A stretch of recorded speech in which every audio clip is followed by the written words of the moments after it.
Tatay, talaga, tama si nanay, isa kang tunay na hanggal. Iyon ang mga huling salitang narinig ko mula sa aking anak na babae bago ko ibinaba ang telepono. Sa sumunod na ilang araw, nagpadala siya ng mga text at nag-iwan ng mga voice message, ngunit binura ko silang lahat matapos marinig ang unang ilang salita. Sinasalamin nila ang damdamin ng aking dating asawa. Ginawa ng aking anak na babae ang kanyang pagpili 10 taon na ang nakalilipas, at nakikita ko ang kanyang mga pagtatangka sa pagkakasundo bilang hindi sinsero. Ako si Tom Williams, dating kasal kay Kayla Williams. Nagsama kami sa loob ng 17 taon hanggang sa gumuho ang lahat, at syempre, ako ang sinisi.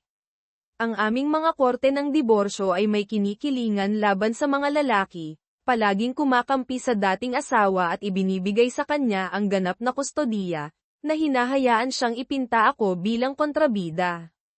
Ang mga batas sa diborsyo sa bansang ito ay tila isinulat ng mga taong napupuot sa mga lalaki. Mayroon kaming 2 anak, isang 14 na taong gulang na lalaki at isang 16 na taong gulang na babae. Akala ko ay maayos ang lahat. Mahal ko ang aking asawa, at naniniwala akong mahal niya ako. Ang aming mga anak ay matatalino, mahusay sa palakasan, at may mabuting asal. Si Carly, ang aming anak na babae, ay paborito ng kanyang ama, at si Josh, ang aming anak na lalaki, ay isang palakaibigan at mahilig sa palakasan na bata. Nagtatrabaho ako bilang isang mechanical engineer, at si Kayla ay isang accountant. Pareho kaming nag-eehersisyo at mukhang maganda. Idinolo ni Carly ako at gustong maging engineer tulad ko. Nakuha niya ang kanyang lisensya sa pagmamaneho sa kanyang ika-16 na kaarawan at gustong-gusto niyang magmaneho. Tinutulungan niya ako sa garahe mula pa noong bata pa siya. Inaabutan ako ng mga kagamitan habang nagtatrabaho ako sa aking koleksyon ng kotse. Madalas kaming pumupunta sa mga car show, na ginugugol ang mga katapusan ng linggo na lubog sa aming pinagsasaluhang libangan. Magaling ako sa mga gawaing bahay, at gustong tumulong ni Carly sa akin. Tinuruan ko siya ng pagtutubero, gawaing elektrikal, drywall, at pagpipinta. Tumulong pa siya sa pag-install ng mga bagong appliance at paglalagay ng konkretong slab. Sa karamihan ng mga bagay, lumalapit siya sa akin para sa payo at tulong, habang lumalapit siya sa kanyang ina para sa mga isyu ng babae. Kami ay bukas at tapat sa isa't isa, at lumalapit siya sa akin kapag siya ay nasa gulo. Si Josh, sa kabilang banda, ay hindi mahilig sa mga kotse. Siya ay isang mahusay na mag-aaral, na nagtatagumpay sa panitikang Ingles at pag-aaral ng lipunan, at pinag-uusapan ang pagiging isang abogado. Mas malapit siya sa kanyang ina kaysa sa akin. Ilang linggo na ang nakalipas, si Kayla ay nagsimulang kumilos ng malayo at paminsan-minsan ay nawawala sa sarili. Kapag tinanong ko kung maayos ang lahat, binabalewala niya ako. Biyernes ng gabi nang umuwi ako mula sa trabaho ng 6:00, at kakaiba ang pakiramdam. Walang amoy ng hapunan, at hindi ako binati ni Carly. Ipinagpalagay kong lumabas ang mga bata kasama ang mga kaibigan. Inilagay ko ang aking briefcase sa aking opisina at umakyat sa itaas upang magbihis. Sa kwarto, nakita ko ang itim na damit, lingerie, medyas, at takong ni Kayla na nakalatag. Tila lalabas kami, bagaman hindi niya sinabi sa akin. Siya ay nasa banyo na naglalagay ng makeup nang pumasok ako. Saan tayo pupunta, honey? Tanong ko, habang inaalis ang aking shirt. Wala tayong pupuntahan, sagot niya. Kung gayon bakit ka naglalagay ng napakaraming makeup at naglalatag ng isang mainit na outfit? Hindi ako lalabas kasama ka. Lalabas ako. Talaga. Saan ka pupunta, at nasaan ang mga bata? Ang mga bata ay makikitulog sa mga kaibigan. May date ako, at hindi ako babalik hanggang umaga. Isang date, hindi ka babalik hanggang umaga. Eksakto. Kung maayos ang lahat, makikitulog ako sa kanya. Nasuran ka na ba ng bait? Hindi mo aasahan na papayag ako dito. Kung gusto mong lumabas, maghintay ka hanggang sa maging pinal ang diborsyo. Huwag kang maging katawa-tawa. Walang magiging diborsyo. Kailangan ko lang ang isang gabing ito upang patunayan sa aking sarili na ako ay kaakit-akit pa rin. Kung mahal mo ako, hahayaan mo akong gawin ito. Kung mahal mo ako, hindi mo iisipin iyon. Mahal kita, ngunit kailangan ko ito. Ako ay tumatanda na at kailangang makaramdam ng kaakit-akit. Si Clarence, na 10 taon na mas bata, ay nakikipaglandian sa akin, at tinanggap ko ang kanyang panukala. Isang gabi lang ito upang palakasin ang aking kumpiyansa. Hindi ako papayag dito. Alalahanin ang ating mga panata sa kasal. Kung gagawin mo ito, sinisira mo ang mga ito. Isang gabi lang ito. Pagkatapos, babalik sa normal, ipinapangako ko. Stupid ka ba? O sa tingin mo ba ako ay stupid? Kung sisirain mo ang iyong mga panata, tapos na. Maghahanap ako ng isang abogado kaagad. Huwag kang maging idiot. Walang magiging diborsyo. Kung susubukan mo, lalabanan kita at gagawin kong mawala sa iyo ang lahat. Makukuha ko ang ganap na kustodiya ng mga bata at gagawin kong kamuhian kanila.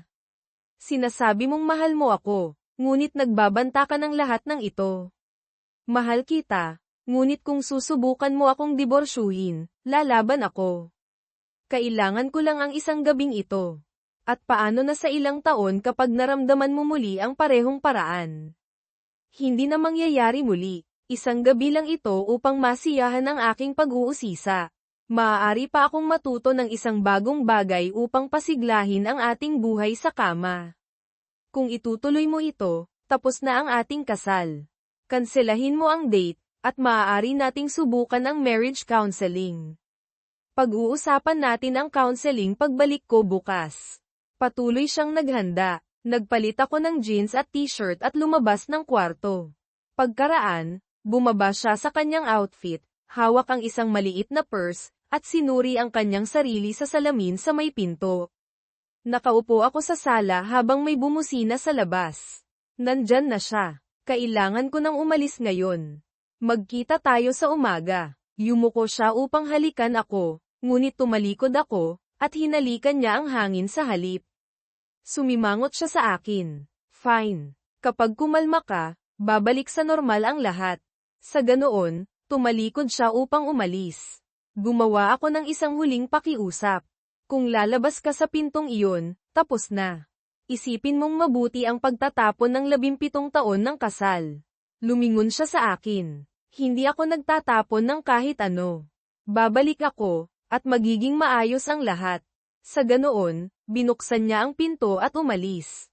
Nagsimula akong umiyak, nagluluksa sa pagkawala ng aking kasal at ang babaeng minahal ko ng eksklusibo sa loob ng 20 taon 17 taon ng kasal, 1 taon ng engagement, at 2 taon ng panliligaw. Hindi ko maintindihan kung paano niya ito nagawa sa akin. Hindi siya kailanman nagpahayag ng anumang kawalang kasiyahan. Ang aming buhay sa kama ay normal, at hindi siya kailanman humingi ng higit pa. Bibigyan ko sana siya ng kahit anong gusto niya. Hindi kami nag-away, nagkaroon lang ng mga normal na hindi pagkakasundo na palagi naming nalulutas. Napagdesisyonan ko na kung ano ang gagawin kung aalis siya. Pagkalipas ng kalahating oras, naghihintay pa rin sa kanyang pagbabalik, sa wakas ay tumayo ako at nagtrabaho. Hindi siya bumalik, kaya umakyat ako sa itaas upang ipatupad ang aking plano. Hindi ito mahusay, ngunit iyon lang ang mayroon ako. Ang aming bahay ay may 4 na kwarto, ang master bedroom, ang kwarto ni Carly, ang kwarto ni Josh, at isang malaking guest bedroom na may pribadong banyo. Lumipat ako sa guest room. Inabot ako ng 2 oras upang ilipat ang lahat. Alam ko ang mga batas sa diborsyo at ang aming no-fault state ay pinapaboran ang asawa, na nangangahulugang malamang na makukuha niya ang bahay, ang mga bata, alimony, at may iwan ako sa mga bayarin. Nakaayos sa aking bagong kwarto, pumunta ako sa aming home office at nag-login sa aming online banking. Ilang taon na ang nakalipas, nagbukas ako ng isang account sa aking pangalan upang bumili ng mga regalo para sa kanya nang hindi sinisira ang sorpresa. Ngayon, nagpasya akong gamitin ito ng iba. Inilipat ko ang kalahati ng aming checking at savings sa aking personal account. Pagkatapos, binayaran at kinansela ko ang lahat ng aming credit card at nag-issue ng mga bago sa aking pangalan. Ililipat ko ang aking mga direct deposit sa trabaho sa Lunes at tatawagan ang aming broker upang hatiin ang aming mga pamumuhunan. Matapos gawin ang makakaya ko, nagbuhos ako ng isang baso ng Jim Beam at natulog. Ito ay isang mahirap na gabi. Ang kama ay naramdaman na walang laman kung wala siya, at ang aking isip ay hindi tumigil sa pag-iisip. Patuloy kong iniisip kung ano ang maaari kong gawin ng iba. Dapat ko bang sinubukang pigilan siya? Kinumpronta ang lalaki gamit ang baseball bat o isang armas. Sulit ba ang pagkakulong? Bahagya akong nakatulog, nakakaidlip paminsan-minsan. Nang sumikat ang liwanag ng umaga sa bintana, bumangon ako, naligo, nag-ahit, at nagbihis. Bumaba ako, kumain ng agahan, at binasa ang pahayagan na may ilang tasa ng kape. Sa 9:00, bumalik si Kayla. Ako ay nasa aking opisina na tumitingin sa mga apartment na inuupahan. Nagsaliksik na ako ng mga abogado at nagtakda ng appointment para sa Lunes ng hapon. Magandang umaga, sweetheart. Umuwi na ako gaya ng ipinangako, masayang sabi niya habang pumapasok. Hindi ko siya pinansin. Ang aking galit ay lumalaki buong gabi at umaga. Napagtanto ko na hindi ko karapat-dapat ang kanyang kawalang galang, at walang anumang magagawa ko upang pigilan siya. Ito ay ang kanyang pagpili ng buo. Sinasabi ng mga tao na hindi mo maaaring pigilan ang pagmamahal sa isang tao bigla, ngunit maaari mong gawing puot ang pagmamahal na iyon.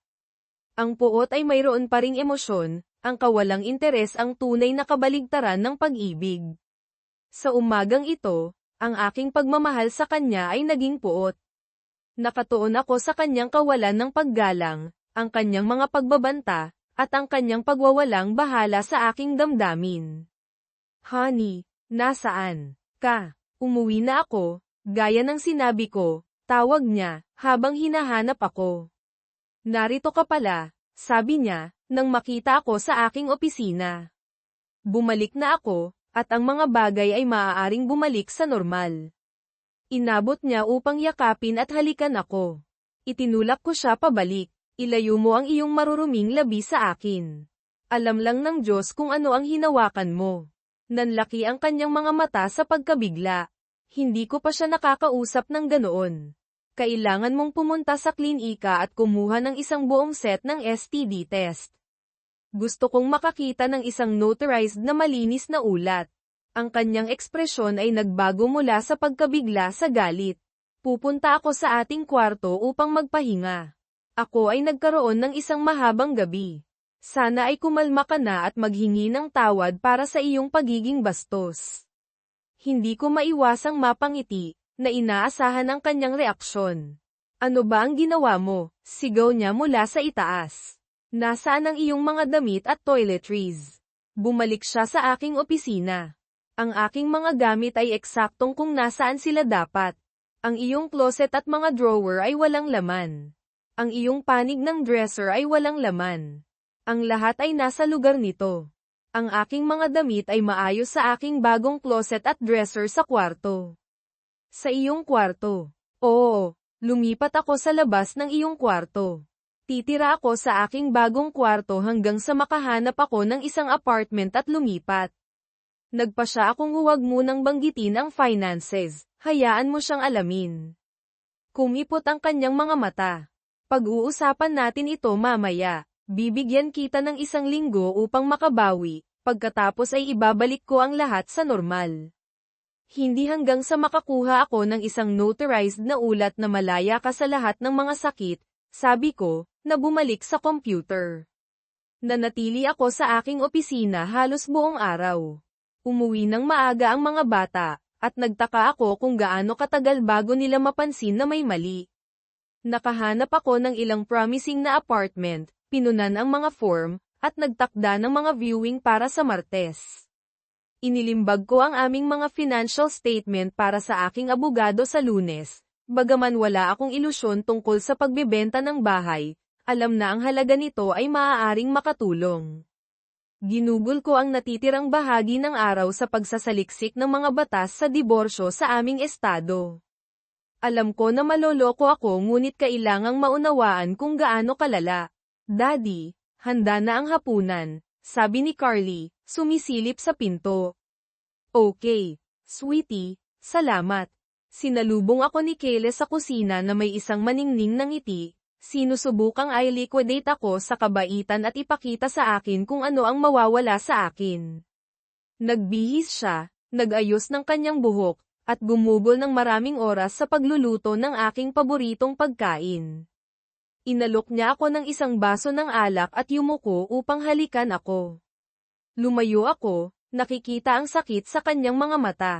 Ibuhos ko ang alak sa lababo, kumuha ng isang tumbler, pinuno ito ng yelo, at nagbuhos ng ilang Jim Beam. Napansin ito ng mga bata habang sama-sama ako sa kanila sa mesa, na binabalewala si Kayla. Ang hapunan ay tense. Pinanatili ko ang mga bata na nag-uusap, ngunit malinaw na kami ay nasa gulo. Hindi ako kumain, ipinasa ko lang ang mga pinggan sa paligid at sumimsim ng aking inumin. Tatay, hindi ka ba kakain? Sa wakas ay tanong ni Josh. Hindi. Walang gana, sagot ko. Matapos ang pinaka-awkward na hapunan kailanman, pinuno ko ang aking baso at bumalik sa aking opisina. Hindi ako tumulong sa pagliligpit ng mesa. Pagkalipas ng kalahating oras, pinatay ko ang aking computer, kinuha ang aking mga susi ng truck, at umalis para sa isang tahimik na hapunan sa restaurant. Pagkaraan, uminom ako ng ilang inumin sa isang bar. Nang umuwi ako ng gabi, gumawa ako ng sapat na ingay na isinasara ang aking pinto ng kwarto upang marinig ni Kayla. Nilock ko ito at kinabitan ng isang silya sa ilalim ng hawakan. Sinubukan niyang papagbuksan ako sa loob ng halos 5 minuto bago sumuko. Kinaumagahan, bumangon ako ng maaga, nagpasyang araw ng soccer iyon. Mayroong 3 laro, at binalak kong panoorin silang lahat. May mga gawaing dapat gawin, ngunit hindi ko sila pinansin. Hindi na ako titira dito ng matagal, kaya kaya na ni Kayla. Matapos halos ubusin ang aking kape, nagsimula akong gumawa ng omelette.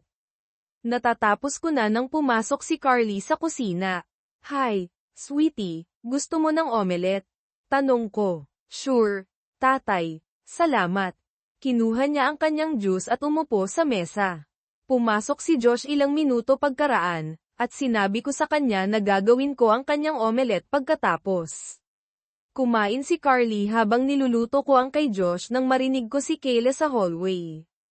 Ibuhos ko ang huling tasa ng kape at pinatay ang kettle. Pumasok siya, kumuha ng isang tasa mula sa cupboard, at nakita ang walang laman na pot. Hindi mo ako maiiwan ng isang tasa? Tanong niya. Nandyan ang pot, alam mo kung paano gawin ito. Huwag na lang. Kaya, gumagawa ka ng scrambled eggs. Ginawa ko na. Huwag kang mag-atubiling gawin ang iyong sarili, sagot ko, habang inaabot ang plato ni Josh.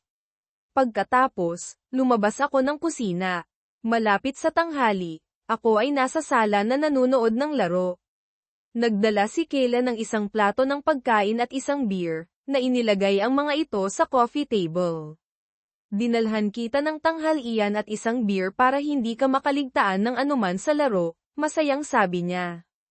Nang hindi tumitingin sa kanya, sinipa ko ang plato at bote sa sahig. Nanatili siyang nakatayo sa pagkabigla. Sa panahon ng isang commercial, pumunta ako sa kusina para sa isang beer. Oo, sayang iyon, ngunit hindi ako umiinom ng anumang dinala niya sa akin. Hindi ako naglinis. Dinala niya ito, kaya kaya niyang maglinis. Kailangan nating pag-usapan ito, Tom, simula ni Kayla. Tumahimik ka, nagsisimula na ang laro, sagot ko. Kailangan mong ayusin ang iyong ugali. Napansin na ng mga bata. Mapapansin nila kapag lumipat na ako. Hindi ka lilipat, at walang magiging diborsyo, iginiit niya, habang naglalakad palayo. Bandang tanghali, pumasok sina Carly at Josh ng sabay at umupo na nakaharap sa akin. Tatay, ano ang nangyayari sa inyo ni nanay? Tanong ni Carly. Ang nanay at ako ay nagdidiborsyo. Wala itong kinalaman sa inyo. Mahal namin kayong pareho, sa pagitan lang namin ito. Pero bakit? Tanong ni Josh. Dahil gumawa siya ng isang bagay na hindi ko matanggap, kahit na matapos kong sabihin sa kanya kung ano ang aking nararamdaman, ginawa pa rin niya ito. Hindi siya nagsisisi. Ibig mong sabihin ang kanyang date noong Biyernes ng gabi? Tanong ni Carly. Alam mo iyon. Nagulat ako. Oo, sinabi ni nanay sa amin na hindi ka masaya tungkol dito. Kaya alam mo na niloko niya ako. Hindi niya ginawa, sabi ni Josh. Sinabi niya sa iyo ang tungkol dito, kaya hindi iyon panloloko. Hindi siya nanliligaw ng palihim, at minsan lang iyon. Oo, tatay, dagdag ni Carly. Sinabi niya kung talagang mahal mo siya. Hahayaan mo siyang gawin iyon sa gabing iyon at magpatuloy. Talaga, kung mahal niya ako, hindi niya iisipin ang pakikipagtalik sa iba. Come on, tatay, minsan lang iyon, at ipinangako niyang hindi na niya gagawin muli. Gumawa siya ng isang panata sa akin 17 taon na ang nakalilipas sa harap ng Diyos at ng aming mga pamilya na talikuran ang lahat ng iba pa hanggang sa paghiwalayin kami ng kamatayan. Kung masisira niya ang panata na iyon, paano ko mapagkakatiwalaan ang kanyang mga pribadong pangako? Ngunit nanumpakan na naroroon para sa kanya sa mabuti at masamang panahon, sabi ni Josh. Tama iyan, ngunit sinira niya ang kanyang panata, na pinalaya ako sa akin. Hindi namin maintindihan kung bakit mo sisirain ang pamilya dahil sa isang gabi, sabi ni Carly. Bakit ako sinisisi para sa ginawa niya? Hindi siya aalis. Gusto niyang magpatuloy. Ikaw ang aalis at gumagawa ng isang malaking deal tungkol dito, iginiit ni Carly. Pagkatapos niyon, hindi bumuti ang mga bagay. Sinubukan kong ipaliwanag ang aking posisyon, ngunit hindi sila nakinig. Nakumbinsi ni Kayla ang mga bata na ginawa ni nanay kung ano ang kailangan niyang maging masaya, at hindi sila sapat na mahal ni tatay upang mapaunlakan siya. Naniniwala silang winawasak ng aking ego ang pamilya. Nakita nila ito bilang isang gabi sa loob ng 20 taon, hindi gaanong mahalaga kumpara sa 7,305 na gabi na magkasama. Nang mapagtanto nilang hindi ko tatanggapin ang kanilang paninindigan, umalis sila, at pinanood ko ang natitirang bahagi ng laro ng payapa. Habang inihahanda ang hapunan, isa pang paboritong pagkain ko, hindi ko ito pinansin at pinanood ang post-game show. Pumasok si Josh at sinabing handa na ang hapunan. Kinuha ko ang aking mga susi at tumungo palabas. Saan ka pupunta? Handa na ang hapunan, tanong ni Josh. Pupunta ako sa sports bar upang panoorin ang laro. Kumain doon, sagot ko. Pero inayos ni nanay. Babalik ako pagkatapos ng laro. Ang sports bar ay may isang mahusay na burger at may pampalasa na fries. Nagkaroon ako ng isang beer bawat quarter, sapat na upang magmaneho ng 5 minuto pa uwi. Nang bumalik ako, ang lahat ay nasa kama. Ang plato at bote ay wala na sa coffee table, na nagpangiti sa akin. Noong Lunes ng umaga, umalis ako ng maaga at tinawagan ang aking broker mula sa opisina upang hatiin ang aming mga pamumuhunan. Nagbukas ako ng isang bagong account at inilipat ang kalahati ng aming mga pamumuhunan dito. Pagkatapos, na-update ko ang aking mga talaan ng HR, tinatanggal si Kayla mula sa aking retirement account at itinala sina Carly at Josh bilang mga tagapagmana. Na-update ko rin ang aking direct deposit sa aking bagong account. Ipinabatid ko sa aking boss ang tungkol sa diborsyo at nangangailangan ng oras. Siya ay suportado. Kinumpirma ng aking abogado na ang kustodiya ay nakasalalay sa kagustuhan ng mga bata, na hindi mukhang promising batay sa aming pag-uusap. Ginugol ko ang Lunes ng gabi sa sports bar na nanunood ng football na kumakain ng tacos. Hindi ko pinansin ang mga text at tawag mula kay Kayla ngunit sinabi kay Carly kung nasaan ako. Hindi siya masaya. Nang umuwi ako, lahat sila ay nagbigay sa akin ng mga maruming tingin. Pumunta ako sa aking opisina, at sa oras na matutulog ako, ang lahat ay natutulog. Tuesday morning, I left early before anyone else was up. Work was fine, and I took the day off to look at apartments. I found a nice 2-bedroom place, put down a deposit, and planned to move in on Saturday. I bought a couch, table, and chairs from a thrift store to be delivered Saturday afternoon. I decided to take my current bed and home office items with me. Martes ng umaga, umalis ako ng maaga bago pa man magising ang iba. Ayos naman ang trabaho, at nag-leave ako para tumingin ng mga apartment. Nakakita ako ng magandang 2-bedroom place, nagbayad ng deposito, at nagplanong lumipat sa Sabado. Bumili ako ng sofa, mesa, at mga upuan sa thrift store para ihatid sa Sabado ng hapon. Nagdesisyon akong isama ang kasalukuyan kong kama at mga gamit sa home office. When I got home, they were already eating dinner. They hadn't set a plate for me, which was fine since I wasn't planning to eat with them. I made a huge sandwich, grabbed chips and a beer, and headed to my office. Pag-uwi ko, kumakain na sila ng hapunan. Hindi nila ako hinandaan ng plato. Okay lang naman dahil hindi ko rin planong sumabay sa kanila.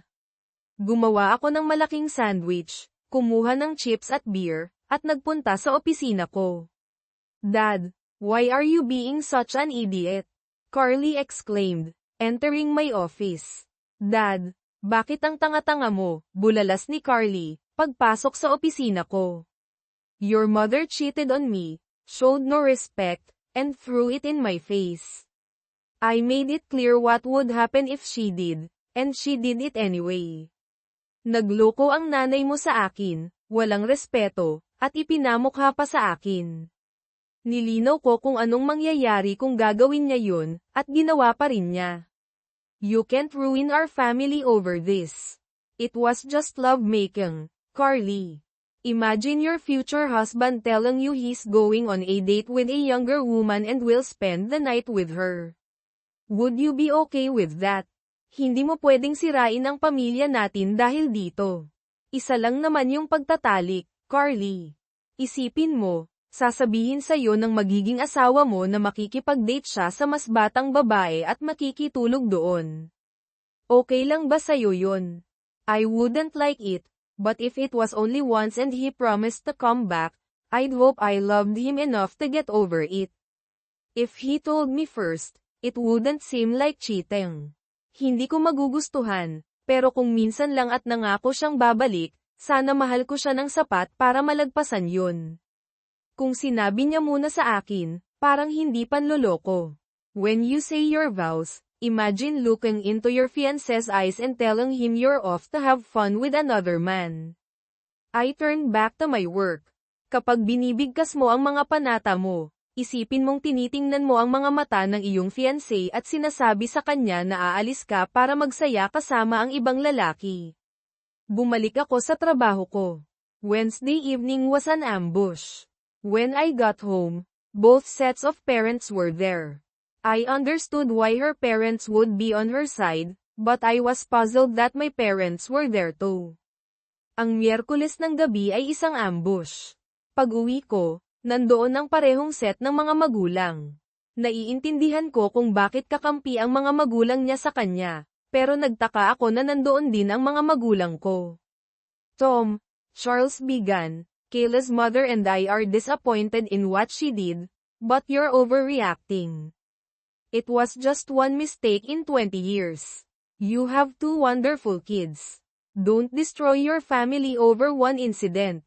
Tom, panimula ni Charles, kami ng nanay ni Kayla ay dismayado sa ginawa niya, pero nag-overreact ka.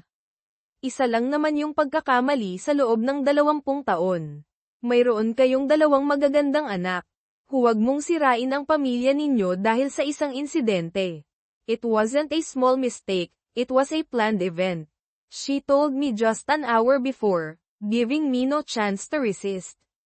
Hindi yun maliit na pagkakamali. Planado yun. Sinabi niya sa akin 1 oras lang bago yun mangyari, kaya wala akong pagkakataong tumutol. Son, Mom intervened, she didn't cheat. She told you first. Anak, Sabat ni Mom, hindi siya nagloko. Sinabi niya muna sa'yo. She didn't ask, she just told me. Even when I objected, she didn't care. I told her what would happen if she went through with it, and she did it anyway. Hindi siya nagtanong, sinabi lang niya sa akin. Kahit tumutol ako, wala siyang pakialam. Sinabi ko sa kanya kung anong mangyayari kung itutuloy niya yun, at ginawa pa rin niya. Tom, my father said, I understand your pain and anger, but think of your family. We love you and are here to help you heal. Kayla still loves you and insists she won't do it again. With counseling and effort, you can overcome this. Tearing the family apart isn't the answer. Think of your mother and me. These are our grandchildren, and we'll do whatever it takes to maintain a relationship with them. Tom, sabi ng tatay ko, naiintindihan ko ang sakit at galit mo, pero isipin mo ang pamilya ninyo. Mahal ka namin at nandito kami para tulungan kang maghilom. Mahal ka pa rin ni Kayla at iginigiit na hindi na niya uulitin. Sa pamamagitan ng counseling at pagsisikap, malalagpasan ninyo ito. Hindi solusyon ang sirain ang pamilya. Isipin mo kami ng nanay mo. Mga apo namin yan, at gagawin namin ang lahat para mapanatili ang relasyon namin sa kanila. I was stunned. My parents were on her side, telling me to accept her cheating. I couldn't take it anymore. I turned and walked to my bedroom, shutting the door in Kayla's face. 10 minutes later, I changed into jeans, a casual shirt, and boots. I walked through the living room and out the door without saying a word, ignoring their attempts to talk to me. I drove to the sports bar for dinner and a few beers. When I returned about 4 hours later, the house was quiet and dark. Nagulat ako. Kakampi sa kanya ang mga magulang ko, sinasabi sa akin na tanggapin ang panloloko niya. Hindi ko na kaya. Tumalikod ako at naglakad papunta sa kwarto ko, isinarado ang pinto sa mukha ni Kayla. Pagkalipas ng 10 minuto, nagpalit ako ng jeans, casual na shirt, at boots. Naglakad ako sa sala at lumabas ng pinto nang walang sinasabi, hindi pinansin ang mga pagtatangka nilang kausapin ako. Nagmaneho ako papunta sa sports bar para maghapunan at uminom ng ilang beer. Pagbalik ko pagkalipas ng 4 na oras, tahimik at madilim ang bahay. Thursday and Friday were the same. I ignored Kayla, and the kids were still mad at me. Kayla hadn't noticed the credit cards weren't working yet, but she would when she went shopping on Saturday. Pareho lang ang Huwebes at Biyernes. Hindi ko pinapansin si Kayla, at galit pa rin sa akin ang mga bata. Hindi pa napapansin ni Kayla na hindi na gumagana ang mga credit card, pero mapapansin niya yun kapag nag-shopping siya sa Sabado. Friday night, I was in my office sorting through my things, deciding what to take the next day. Kayla entered wearing a see-through nightgown, stockings, garter belt, and heels. She looked amazing. Biyernes ng gabi, nasa opisina ako at inaayos ang mga gamit ko, nagdedesisyon kung anong dadalhin ko sa susunod na araw. Pumasok si Kayla na nakasuot ng see-through nightgown, stockings, garter belt, at heels. Ang ganda niya. The kids are sleeping elsewhere tonight. It's time to forget this nonsense and come to bed with me. I need you to take me back. Sa ibang lugar natutulog ang mga bata ngayong gabi. Panahon na para kalimutan ang kalokohang ito at sumama ka sa akin sa kama. Kailangan kong bumalik ka sa akin. No, thank you. Besides, I haven't seen the clinic report confirming you're clean. Hindi. Salamat. Saka, hindi ko pa nakikita ang clinic report na nagpapatunay na malinis ka. Stop being ridiculous. I need you back in my bed. Your tantrums aren't helping. Now come on. I'm passionate and need lovemaking. Huwag kang ang maging katawa-tawa. Kailangan kitang bumalik sa kama ko. Hindi nakakatulong ang mga pagtatantrums mo. Halika na, ako'y madamdamin at kailangan ng pagtatalik. Not interested. If you don't, I'll call Clarence again. Hindi ako interesado. Kung hindi ka, tatawagan ko ulit si Clarence. So what if it's a one-time thing? Ano naman kung minsan lang yun? It was a one-time thing, but if you keep rejecting me, you're pushing me to someone else. Minsan lang yun, pero kung patuloy mo akong tatanggihan, tinutulak mo ako sa iba. Have fun. Let me know if you bring him here so I can leave. Magpakasaya ka. Ipaalam mo sa akin kung dadalhin mo siya dito para makaalis ako. She stormed out, slamming the door behind her. I heard the front door slam and her tires screech as she drove off. I took, taking advantage of the empty house to gather my things, I disassembled the bed and loaded it into the truck along with most of my clothes. I slept on the couch in my office that night. Early the next morning, I went to the leasing office to get my apartment key. It took a while, but I moved everything from the truck into the apartment with help from friendly neighbors. When I got back, the house was still empty. A neighbor's teenage son helped me load my desk and office furniture into the truck. I moved the computer, printer, and accessories, and decided to take the chair too.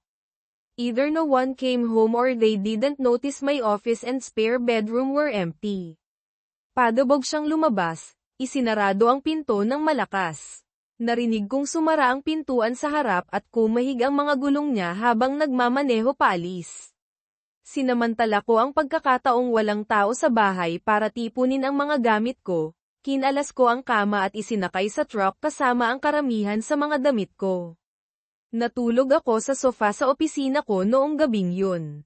Maaga kinabukasan, nagpunta ako sa leasing office para kunin ang susi ng apartment ko. Medyo natagalan, pero nailipat ko ang lahat ng gamit mula sa truck papunta sa apartment sa tulong ng mga mababait na kapitbahay. Pagbalik ko, wala pa ring tao sa bahay. Tinulungan ako ng teenager na anak ng kapitbahay na isakay sa truck ang mesa at mga gamit sa opisina ko. Inilipat ko ang computer, printer, at accessories, at nagdesisyon ding isama ang upuan. Maaaring walang umuwi o hindi nila napansin na walang laman ang opisina ko at spare bedroom. In the evening, my phone rang. It was my daughter. Sa gabi, tumunog ang telepono ko. Siya pala ang anak ko. Daddy, where are you? Daddy, nasaan ka? I'm home, honey. Nasa bahay ako, anak. No, you're not. Your office is empty. The bed and dresser are gone from the spare bedroom, and your chair isn't in the living room. Plus, your truck is gone. Hindi, wala ka. Walang laman ang opisina mo, wala na ang kama at dresser sa spare bedroom, at wala ang upuan mo sa sala. Saka, wala na ang truck mo. You're right, I'm not there. I've moved into an apartment. Maybe after the divorce, I'll buy a house, but this will do for now. Tama ka, wala ako doon. Lumipat ako sa apartment. Siguro pagkatapos ng diborsyo, bibili ako ng bahay, pero ayos na to muna. Jeez, Dad, I can't believe you're being so stupid. I thought you loved us. Nako, Dad, hindi ako makapaniwala na nagiging ganyan kakatanga. Akala ko mahal mo kami. I do love you, sweetheart, always have and always will, just not enough to stay with us. I'm not leaving you. You'll still see me as much as you want. I'll still take care of you and your brother. Mahal ko kayo, anak, noon pa man at magpakailanman, pero hindi sapat para manatili ako sa piling ninyo. Hindi ko kayo iniiwan. Makikita nyo pa rin ako hanggat gusto ninyo. Aalagaan ko pa rin kayo ng kapatid mo. You abandoned us and are destroying the family. Iniwan mo kami at sinisira mo ang pamilya. Your mother is the one who destroyed the family. I told her what would happen if she went on that date, but she did it anyway. Ang nanay mo ang sumire sa pamilya. Sinabi ko sa kanya kung anong mangyayari kung pupunta siya sa date na yun, pero ginawa pa rin niya. But she thought you loved her enough to get over it, and I thought she loved me enough not to do it. Pero akala niya mahal mo siya ng sapat para malagpasan yun, at akala ko mahal niya ako ng sapat para hindi gawin yun. Okay, whatever. She hung up. Okay, bahala ka. Binaba niya ang telepono. The divorce was a nightmare. She fought it to the end. Counseling. She wanted me to pay. I refused. I argued she should pay if she needed it. That was one of the few arguments I won. The counselor didn't like me because I told him I was ordered to attend but didn't have to participate. I endured all 12 sessions before he gave up. She fought over everything, even things she hated, just to make the divorce harder. She limited my time with the kids as much as possible. Bangungot ang diborsyo. Nilabanan niya hanggang sa huli. Counseling. Gusto niyang ako ang magbayad. Tumanggi ako. Ikinatwiran ko na dapat siya ang magbayad kung kailangan niya yun. Isa yun sa mga ilang argumentong naipanalo ko. Hindi ako nagustuhan ng counselor dahil sinabi ko sa kanya na inutusan akong dumalo pero hindi kailangang makilahok. Tiniis ko ang lahat ng 12 sesyon bago siya sumuko. Nilabanan niya ang lahat, kahit ang mga bagay na kinasusuklaman niya, para mas pahirapan ang diborsyo. Nilimitahan niya ang oras ko kasama ang mga bata hanggat maaari. Eventually, the judge granted the divorce. I had to pay half the mortgage, child support of $2,000 a month, and $1,000 a month in spousal maintenance for 5 years, unless she remarried. She moved Clarence in before the divorce was finalized. Half my paycheck went to her. I cashed out investments to buy a small house needing renovation. I got it cheap and moved in with my tools. The house had basic utilities, and I worked on it in the evenings and weekends. Sa kalaunan, pinagbigyan ng hukom ang diborsyo. Kailangan kong bayaran ang kalahati ng mortgage, child support na $2,000 kada buwan, at $1,000 kada buwan bilang spousal maintenance sa loob ng 5 taon, maliban kung magpakasal siyang muli. Pinatirahan niya si Clarence bago pa man maging pinal ang diborsyo. Kalahati ng paycheck ko napunta sa kanya. Nag-cash out ako ng mga investment para bumili ng maliit na bahay na kailangang i-renovate. Nakamura ako at lumipat doon kasama ang mga gamit ko. Mayroon ang bahay ng mga basic utilities, at nagtrabaho ako doon tuwing gabi at weekends. Visitation was a disaster. Kayla did everything to prevent it. The kids were always busy or away on my weekends. They had activities or tests on Wednesdays. When I did see them, they treated me with hostility and blamed me for everything. Kayla had turned them against me. I sent gifts, cards, and letters for birthdays and Christmas, but they were returned unopened. I kept sending monthly checks, which were cashed, but I never heard a word. I guess they graduated, but I heard nothing. I informed them of college funds but got no response. Kayla set my kids against me, as she promised. Isang sakuna ang visitation. Ginawa ni Kayla ang lahat para pigilan yun. Laging abala o wala ang mga bata tuwing weekends ko. Mayroon silang mga aktibidad o tests tuwing Miyerkules. Kapag nakikita ko sila, tinatrato nila ako ng may pagkamuhi at sinisisi ako sa lahat.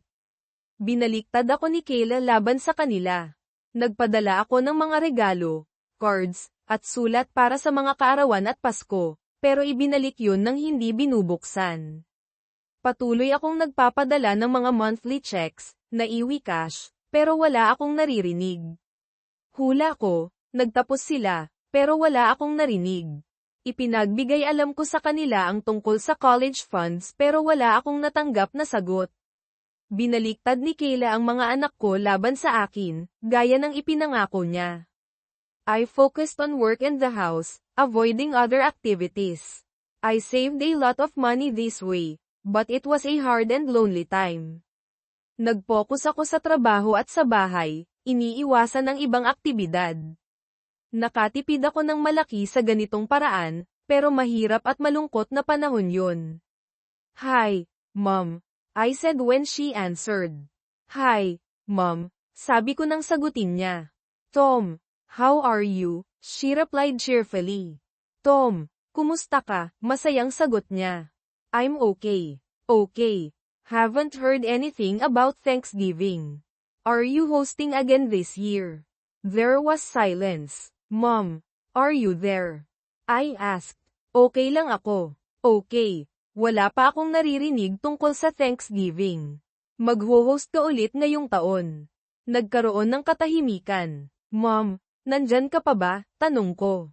Well, this is awkward.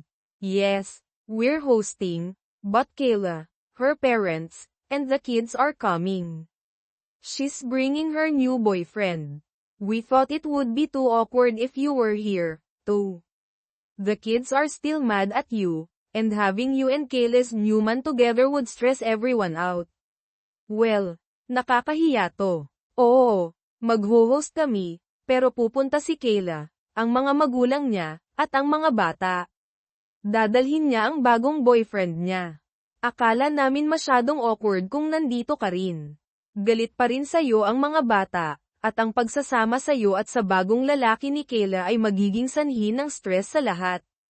So you're ditching your own son for Thanksgiving and inviting my ex-wife and her boyfriend instead. Kaya iniiwan mo ang sarili mong anak para sa Thanksgiving at imbitahin ang ex-wife ko at ang boyfriend niya sa halip.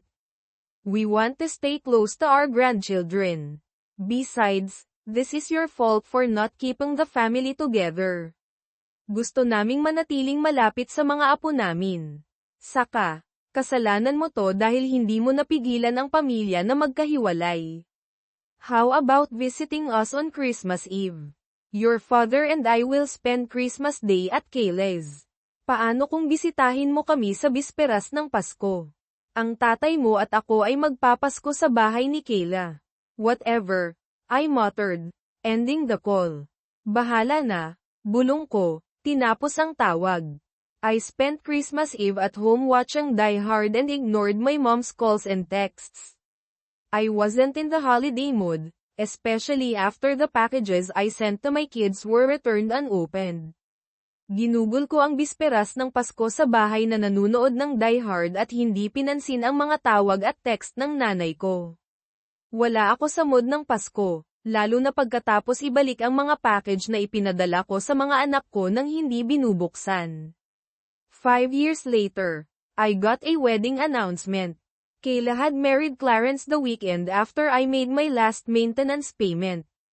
Josh turned 18 a year early, so I was done with child support. I was finally free of obligations to my ex-family and celebrated by getting drunk.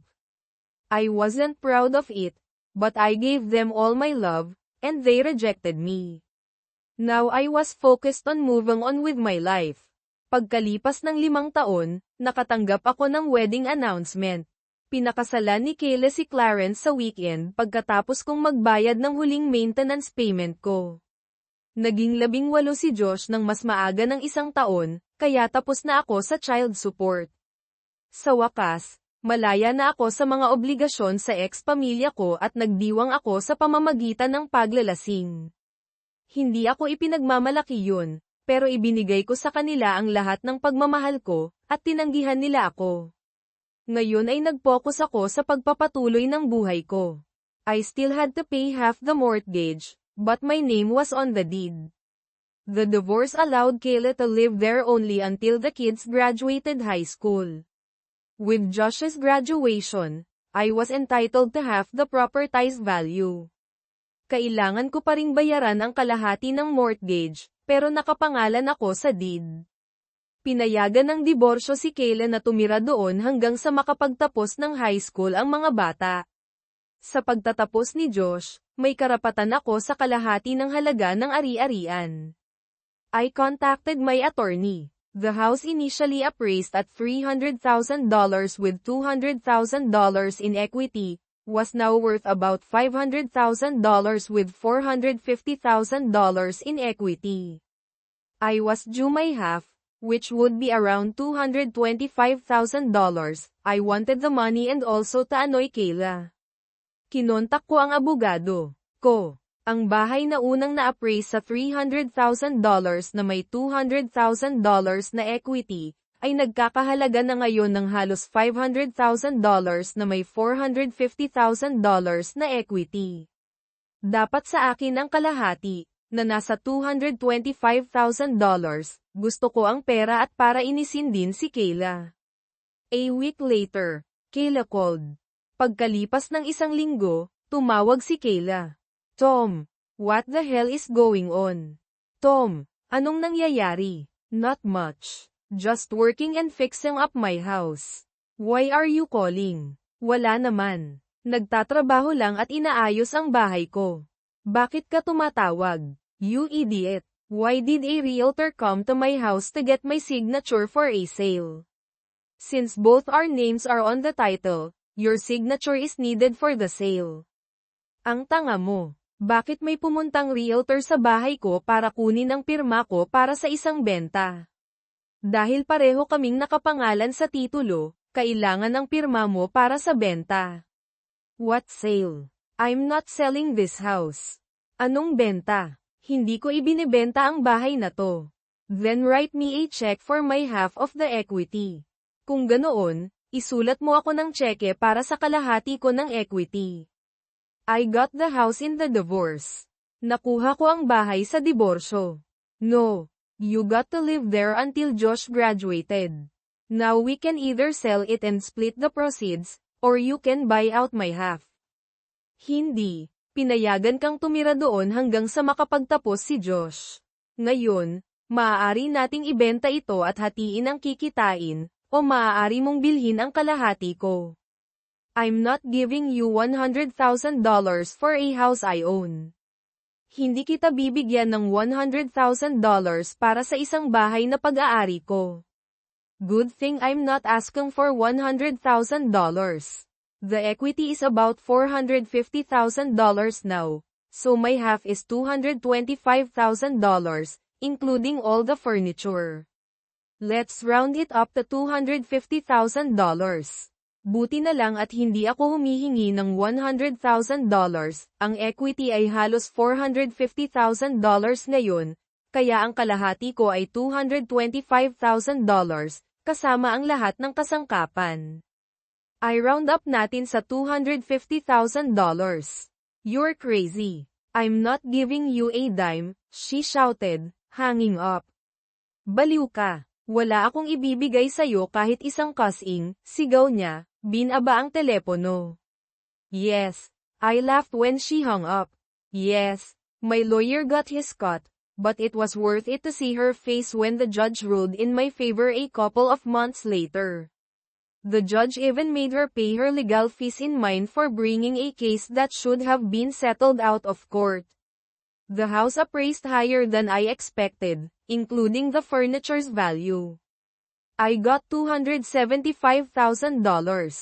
They bought me out, mostly using Clarence's money, which later got him in trouble. Oo, tumawa ako nang ibaba niya ang telepono. Oo, nakakuha ang abogado ko ng kanyang cut, pero sulit na makita ang mukha niya nang nagdesisyon ang hukom pabor sa akin pagkalipas ng ilang buwan. Pinagbayad pa nga ng hukom sa kanya ang mga legal fees niya sa akin dahil sa pagdadala ng kaso na dapat sanay naayos sa labas ng korte. Ang bahay ay na-appraise ng mas mataas kaysa sa inaasahan ko, kasama ang halaga ng mga kasangkapan. Nakakuha ako ng $275,000, binili nila ako, karamihan ay gamit ang pera ni Clarence, na kalaunan ay nagdulot sa kanya ng problema. I fixed up my house and built a decent-sized shop behind it. I bought a 1,972 Chevy pickup in bad shape, mainly for the chassis. Over the last year, I took it apart, cleaned it, and repainted it. When the bodywork was done, I worked on the running gear, rebuilding the rear differential and installing a Borg-Warner T10 4-speed manual transmission. I had fun with the engine, a 427 big block which I found online and had shipped. I took it apart, sent it to a machine shop for modifications, and added a supercharger. I polished the aluminum and chromed the valve covers, making it shine. The first time I drove it, I almost wrecked it. I floored it on the highway, blowing out the rear tires. I learned to take it slow on the gas pedal after that. Inayos ko ang bahay ko at nagtayo ng malaking shop sa likod nito. Bumili ako ng 1,972 Chevy pickup na nasa masamang kondisyon, pangunahin para sa chassis. Sa nakaraang taon, kinalas ko ito, nilinis, at pininturahan. Nang matapos ang bodywork, nagtrabaho ako sa running gear, muling itinayo ang rear differential at nag-install ng Borg-Warner T10 4-speed manual transmission. Nag-enjoy ako sa engine, isang 427 big block na natagpuan ko online at ipinadala. Kinalas ko ito, ipinadala sa machine shop para sa mga modifications, at nagdagdag ng supercharger. Kinintab ko ang aluminum at nichrome ang valve covers, kaya kumikinang ito. Noong unang beses ko itong minaneho, muntik ko na itong maaksidente. Inapak ko ito ng todo sa highway, sumabog ang mga gulong sa likod. Natutunan kong dahan-dahan sa pagdiin sa gas pedal pagkatapos noon. A few weeks later, I saw an ad for a car show and decided to enter. I loaded up the 2072 Chevy and drove to the park, registered, and got my spot. I noticed a nice 1,968 GTO parked next to me. As I set up my shade structure, chairs, and refrigerator, I saw two attractive red-headed women setting up chairs behind the GTO. One looked my age, and the other was about 10 years old. Importantly, I noticed there was no man with them and no ring on the older woman's finger. Pagkalipas ng ilang linggo, nakakita ako ng ad para sa isang car show at nagdesisyon akong sumali. Isinakay ko ang 2072 Chevy at nagmaneho papunta sa parke, nagparehistro, at nakuha ang pwesto ko. Napansin ko ang isang magandang 1,968 GTO na nakaparada sa tabi ko. Habang itinatakda ko ang shade structure, mga upuan, at refrigerator, nakita ko ang dalawang kaakit-akit na red-headed na babae na naglalagay ng mga upuan sa likod ng GTO. Ang isa ay mukhang kaedad ko, at ang isa naman ay halos 10 taong gulang. Mahalaga, napansin ko na walang lalaki kasama nila at walang singsing sa daliri ng mas matandang babae. "Good morning, I like your car," I said cheerfully. "Magandang umaga, gusto ko ang kotse ninyo," sabi ko ng masaya. "Hi, thanks. I like your truck too," said the older one. "Have you been to many of these events?" "Hi, salamat. Gusto ko rin ang truck mo," sabi ng mas matanda. "Nakapunta ka na ba sa maraming ganitong kaganapan?" "This is my first time participating. I'm Tom, by the way. Ito ang unang beses na sumali ako. Ako nga pala si Tom. This is our third time. My ex has hosted it before. I'm Marie, and this is my daughter, Jenny. Why don't you two join me in the shade when you're done? I have drinks and could use some tips about these shows." Ito ang ikatlong beses namin. Ang ex ko ang nag-host nito dati. Ako si Marie, at ito ang anak ko, si Jenny. "Bakit hindi kayong dalawa sumama sa akin sa lilim kapag tapos na kayo? Mayroon akong mga inumin at kailangan ko ng ilang tips tungkol sa mga ganitong palabas." We spent most of the day together, occasionally talking to people about our cars. It was very enjoyable. No, I didn't win any awards, but I had fun. Marie mentioned, "I divorced my husband 3 years ago because I caught him cheating." Ginugol namin ang halos buong araw na magkasama, paminsan-minsan ay nakikipag-usap sa mga tao tungkol sa aming mga kotse. Napakasaya noon. Hindi ako nanalo ng anumang award, pero nag-enjoy ako. Binanggit ni Marie, "Diborsyado ako sa asawa ko 3 taon na ang nakalipas dahil nahuli ko siyang nagloloko." "Who was he cheating with?" I asked. "Kanino siya nagloloko?" tanong ko. "His boss's wife," she replied. "She made a deal. She'd give him all the videos if he signed the GTO over to her. She wanted him to keep his job to pay alimony. It was a double win for her. Sa asawa ng boss niya, sagot niya. Gumawa siya ng deal. Ibibigay niya sa kanya ang lahat ng videos kung ipapangalan niya sa kanya ang GTO. Gusto niyang panatilihin niya ang trabaho niya para makabayad ng alimony. Doble panalo yun para sa kanya. Jenny joined in, saying she was angry at her father and had nothing to do with him anymore. Sumali si Jenny, sinasabing galit siya sa tatay niya at wala na siyang kinalaman sa kanya.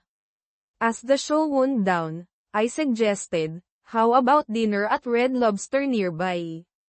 Habang natatapos ang palabas, iminungkahi ko, paano kung maghapunan tayo sa Red Lobster malapit dito? They agreed. Over dinner, I shared my story.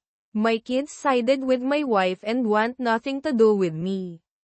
Pumayag sila. Habang naghahapunan, ibinahagi ko ang kwento ko. Kumampi ang mga anak ko sa asawa ko at ayaw na akong makita. Jenny was stunned. She cheated and they blame you. Nagulat si Jenny. Nagloko siya at sinisisi kanila. Yes, she turned them against me, I said. Oo, binaliktad niya sila laban sa akin, sabi ko. Marie put her hand on my shoulder. I'm so sorry, Tom. You don't deserve this. Ipinatong ni Marie ang kamay niya sa balikat ko. Nakakalungkot, Tom. Hindi mo deserve to. Thank you, Marie. I replied, changing the subject to something more pleasant. Salamat, Marie. Sagot ko, pinalitan ang usapan sa mas kaaya-ayang bagay. We talked, tinitigan ko ang aking telepono sa pagkabigla.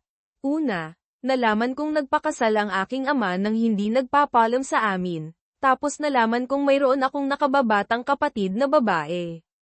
Hindi ko maalis sa isip ko na kamukha ko siya. Bago pa man sabihin ni nanay kay Josh at sa akin na aalis si tatay dahil sa maliit na bagay. Noong una, naisip ko na may magandang dahilan si tatay at naisip kong tumira sa kanya, pero ipinaliwanag ni nanay na kailangan lang niya ng maliit na bagay para maibalik ang kanyang lakas, isa lang itong maikling panahon kumpara sa kanilang mahabang panahon na magkasama. Handa si nanay na ayusin ang mga bagay, pero hindi man lang susubukan si tatay. Siya ang aalis at sisira sa amin. Hindi ko maisip kung gaano kabastos si Jenny sa akin. Hindi niya ako binigyan ng pagkakataong ipaliwanag na inabandon na kami ni tatay at sinusubukan na ni nanay na magpatuloy. Isang beses lang iyon, walang halaga sa kanilang mahabang relasyon, at gayon pa man tinawag niya ako sa masasakit na pangalan nang hindi ako kilala. Bakit galit na galit si tatay? Siyempre si Clarence ang maglalakad sa akin sa altar. Naroon siya para sa akin sa loob ng maraming taon. Hindi ko nakakausap si tatay mula nang sabihin namin ni Josh kung gaano kami kagalit sa pag-alis niya. Saka halos $20,000 ang binabayaran ni Clarence para sa kasal ko. Hindi ko maisip kung gaano kaliit ang naisipan ni tatay. Pagkalipas ng kalahating oras nang bumalik si nanay at ang mga lola ko mula sa pamimili, naiinis pa rin ako sa mga tawag na iyon.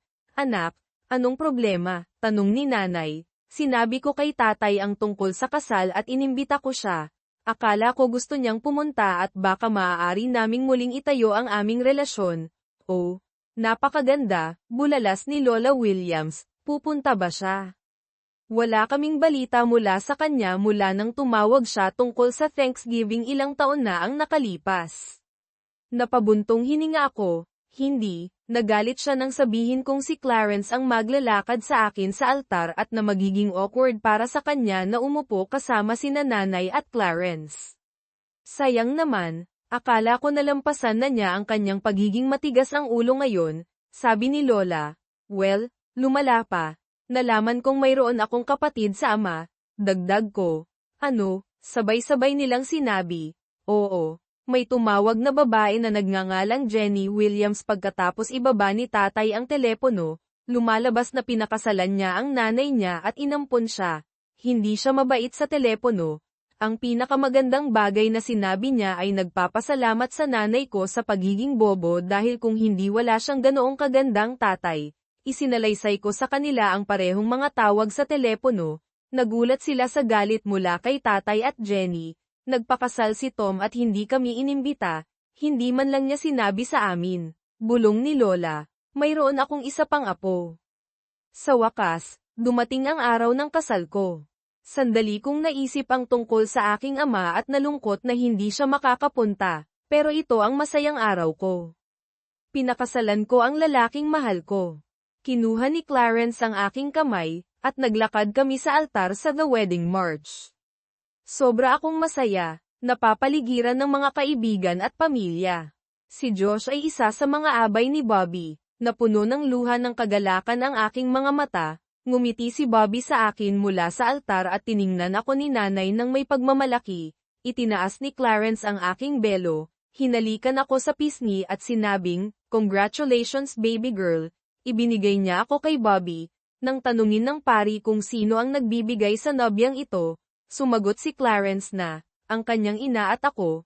Medyo kakaiba ang pakiramdam pero hindi ko maintindihan kung bakit. Habang nagsisimula ang seremonya inulit ko ang aking mga panata na magsasama sa hirap at ginhawa, sa sakit at kalusugan, sa mabuti at masamang panahon. Hindi ko kayang magpatuloy. Naalala ko ang mga salita ni Jenny at naisip ko si Bobby kasama ang ibang babae. Tapos siya bilang isang broken man kung ako'y nagloko. Naiintindihan ko na ngayon. Sabi ko, nag-alala si Bobby. Gaman ang pakiramdam ko at ngumiti ako. Naiintindihan ko na sa wakas. Sabi ko kay Bobby, napakaganda, Carly, pero ano ang napagtanto mo? Lahat, sagot ko. Tapos sumeryoso, Bobby, mahal mo ba talaga ako? Siyempre mahal kita. Paano mo na itanong iyan? Kailangan kong magtanong dahil hindi kita kayang pakasalan ngayon. Nagulat ang mga tao. Magpapakasal pa rin tayo. Hindi lang ngayon. Mali ito at kailangan kong itama. Gusto ko lang magpakasal ng isang beses para sa buong buhay. Baby, anong problema? Bobby, mahal kita.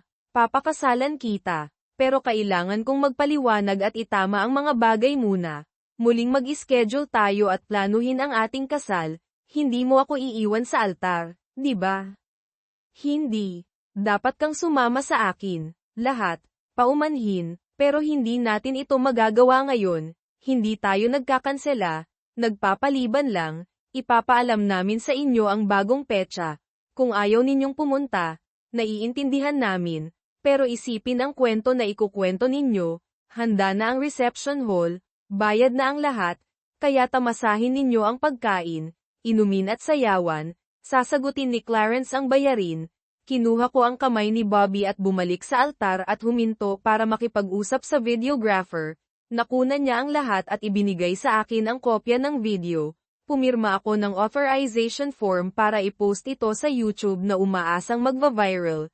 Tumakbo kami ni Bobby sa parking lot, nagmaneho siya ng kanyang sasakyan na may mga bag namin sa trunk, binalak naming ilipat ang mga ito sa limo pero sumakay na lang kami sa kanyang sasakyan. Alam kong magugustuhan ni tatay si Bobby lalo na kapag umungal ang 440 cylinder engine ng kanyang 1,969 na Challenger. Hindi ito GM pero isa pa rin itong halimaw. Saan tayo pupunta? Tanong niya habang mabilis kaming lumabas ng parking lot, head west sa 156. Ilalagay ko ang address sa Waze, sagot ko habang ginagamit ang aking telepono, hindi mahirap hanapin. Alam ko ang bayang tinitirhan niya at isang mabilisang paghahanap sa mga talaan ng real estate ang nagbigay sa akin ng address, mga 2 oras siya ang layo. Sana nasa bahay siya pagdating namin. Hindi kami huminto para magpalit ng damit. Nasa misyon ako at ayaw kong magsayang ng oras. Hindi karaniwan na buksan ang iyong pintuan sa isang babae na nakasuot ng damit pangkasal at isang lalaki na nakasuot ng tux. Kung ikaw ay isang pari sa isang simbahan, maaaring mangyari iyon paminsan-minsan. Pero hindi ako pari at hindi rin ako nakatira sa isang simbahan. Ang mas malaking sorpresa ay ang pagkilala sa aking anak na babae na naglinaw na ayaw niya akong makita ngayon. Araw ng kanyang kasal kaya bakit siya narito sa halip na sa reception ng simbahan o sa kanyang honeymoon? Daddy, maaari ba kitang makausap sandali? Tanong niya ng mahina. Nabigla pa rin ako. Humakbang ako at pinapasok sila, kumikilos patungo sa sala kung saan naroon sina Marie at Jenny. Nagulat sila, "Oh Carly, ito ang aking asawang si Marie at ang aming anak na si Jenny." "Jenny Marie, ito si Carly. Pasensya na pero hindi ko alam, sino ang lalaking kasama niya." "Oh, Dad, ito si Bobby Jensen."